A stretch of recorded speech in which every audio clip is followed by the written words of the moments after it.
quickly. Some of you people are marathon runners, and I know that you're not very concerned about your speed because you probably don't realise the implications of what you can do if you develop a good running technique and power and drive in your legs, even for a marathon. We had a man in New Zealand called Terry Manners, and Terry Manners was one of our Olympic marathon runners in the Munich Olympics. And because I was the Danish coach in the Munich Olympics, and we had an Estonian as the New Zealand coach, I tell you, it's a screwed up world. But anyway, the Estonian coach is a nice guy, but he didn't understand New Zealanders, and they came to me for advice. I couldn't go over there. They used to ask me to go, I couldn't go over there. And Terry Manners used to come over and talk to me about his training, and I never knew much about his training at that stage, but I knew he did a big volume of training, and I found out that his 5,000 metre time was about 14:58. It was just barely under 15 minutes, and he was stuck at 2:15. He'd been stuck at 2:15 for the marathon for 3 years, hadn't improved. And I explained to him, I said, look, in this team at the time was Jack Foster, who at that time was 41 years of age, and I'd seen Jack Foster a few months before that on a grass track run 13:51 for 5,000 metres. And I said, here, Terry's an example. This is why you can't beat Jack Foster. When the gun goes, he's coasting along, you're struggling to keep up with him. You don't have the speed, you don't have a good technique, you're plodding along like a marathon, hitting the road hard. There's Jack Foster running along like a 16-year-old. And I said, you've got to have your 5,000 metre time down. So about 18 months later was the Commonwealth Games in New Zealand in '74, and we worked on Terry Manners' speed, on his technique. And we cut his mileage down. He wasn't doing as much running as he was before, but now he's really working at the 5,000 metre time, his 10k times, his 2 mile times, 3k times. And 10 days before the marathon in the Commonwealth Games, we now had his time down to 14:02 for 5,000 metres. The result was this: he went out, he could hold the field. It was won by the Englishman Thompson in 2:10. Jack Foster ran his 2:11 as a 43-year-old. And the Tanzanian was third in 2:12 with Terry Manners from about here to the wall behind him, catching him fast. He ran 2:12. So what we did, we took 3 minutes off Terry Manners' marathon time by making him faster and working on his technique and doing less mileage. So you've got to understand the value of this. We've got to develop a good running technique. We've got to be economic in our actions. We've got to be very, very relaxed and learn to go forward and not sideways. Now, why I say that is because when most people run, and I'm sure a lot of you people will do this, the minute you start to run, you do that. You start to run like that. Okay, now, if you stand on a scale, kick your leg up like that, you lighten your body weight by over 30 pounds.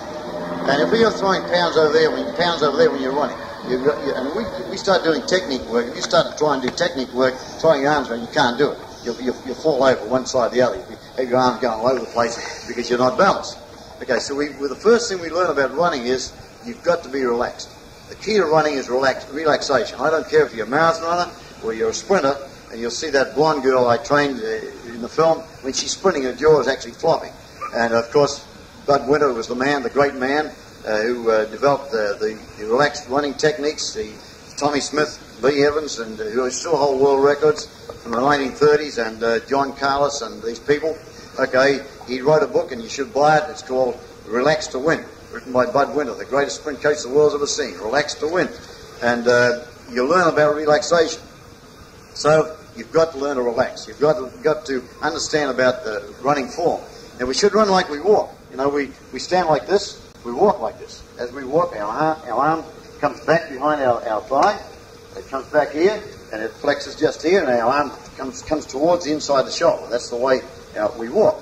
But and of course, when people start to run, a lot of them, when they run, they clench their fists, and their arm will come back to here. Now, if you clench your fist and your arm comes back to there, something's got to go back. Either your arm will go back or your shoulder will go back. So we'll get the shoulder right. So either you let your arm come back or your shoulder will go back. And we don't want the shoulder going back because instead of you're going this way instead of that way. The main thing is that your elbows aren't out, you see. Now, if we get someone that runs with their elbows out, the only way you're going to get them in is get their fingers and thumbs lightly like that and turn their hands in. Like just teach them to run like that, so the elbows don't come out until they get used to it. Well, you see this blonde girl of mine, when she's running, her hands will flop like a piece of rag because she's completely relaxed. But I don't think that matters as long as the elbows don't come out. See, if you get the elbows out, you've got to get those elbows in because some people run like that. And we want to get away from this. We want the arms to come straight through. So in actual fact, you run like you walk. You should walk like and run the same way, nice and loosely. You don't have to be.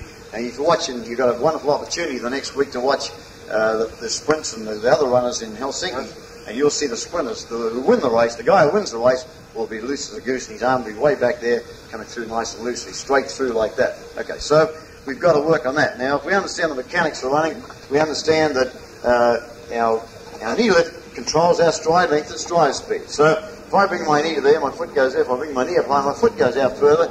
And also, not only do I get a longer stride, I get a faster stride because my foot comes up higher. So if I gave you a 9-foot rod to move quickly, you couldn't. If I give you a short stick to move fast, you can. So we know in mechanics, a short lever moves faster than a long lever. So the correct way to stride is like this, not like kicking a football. You have a stride like that, it's a slow stride. If you have a stride like this, it's a fast stride. Now, it's important for marathon runners, like everyone else, to develop a fast stride and knee lift in relation, and be able to maintain that knee lift in relation to the speed they're trying to run at. In other words, you're not going to try and run a marathon with high knee, but we understand if we can stride correctly in relation to the speed we're running at, instead of kicking it through, and even if we don't bring our knee up high, we're getting our foot to come through like this, we're going to get a faster stride, and we're not going to tire these muscles any more than we would if we were kicking the leg through. Okay, so we understand that we have to have strong muscles here. And you hear people say at the end of a marathon, I wasn't tired, I could talk, but I couldn't move my legs. Okay, well, these are the muscles that go. You get the people at the end of the marathon, these quads are gone, thighs are gone. So we learn very quickly that these are the key muscles to running. And what do you see in 400 metres? I always tell most 400 metre runners, you're a great 350 metre runner, because 50 metres to go, they're like that. And when you see anyone doing that, it's not because they're weak here, it's because they're weak there. When anyone tightens up, it's now because they can't get their legs up. Their legs are getting tired, can't get their legs up, so they start to do that. And then, of course, you get these people that say, now, I'm weak in the upper body, so I've got to lift weights because I'm weak here. But it's down here they're weak. That's why they had to do that.